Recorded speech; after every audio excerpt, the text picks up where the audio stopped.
চলতি পথে চলতে গিয়ে আপনাকে নানান রকম মানুষ, নানান রকম অভিজ্ঞতার সম্মুখীন হতে হয়। এর মাধ্যমে কি হয়? আপনি কি অনেক কিছু জানতে পারেন, বুঝতে পারেন, শিখতে পারেন, আপনার নলেজ বাড়ে। আসলে এটা যে সবসময় নিজের লাইফের সাথেই ঘটতে হবে সেরকম কিন্তু নয়। আপনি যে কোনোভাবে শিখতে পারেন।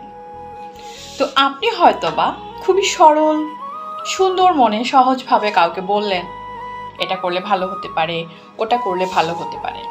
আপনার মনে হলো যে আমার মাধ্যমে যদি সে উপকৃত হয় তাহলে ব্যাপারটা ভালো, তার ক্ষতির পরিমাণটা কমে গেল বা সে বুঝতে পারলো।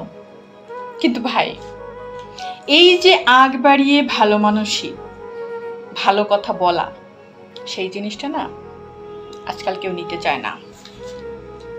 নিতে চায় না এই কারণে, সে হয়তো ভাবছে আপনার কথা শুনবে তাহলে তো সে ছোট হয়ে গেল, আপনার ভ্যালু বেড়ে গেল, তার ভ্যালু কমে গেল। এটা করা যাবে না। সে যাবে, ধরা খাবে, খাক, যত খুশি বাস খাবে খাক, তাতেও সে হ্যাপি থাকবে যতক্ষণ না নিজে থেকে উপলব্ধি করবে। আপনি বলবেন ভালো কথা, তার মনে হবে খারাপ কথা। তাই উপযাজক হয়ে কাউকে কখনোই কোনো কিছু বলতে যাবেন না।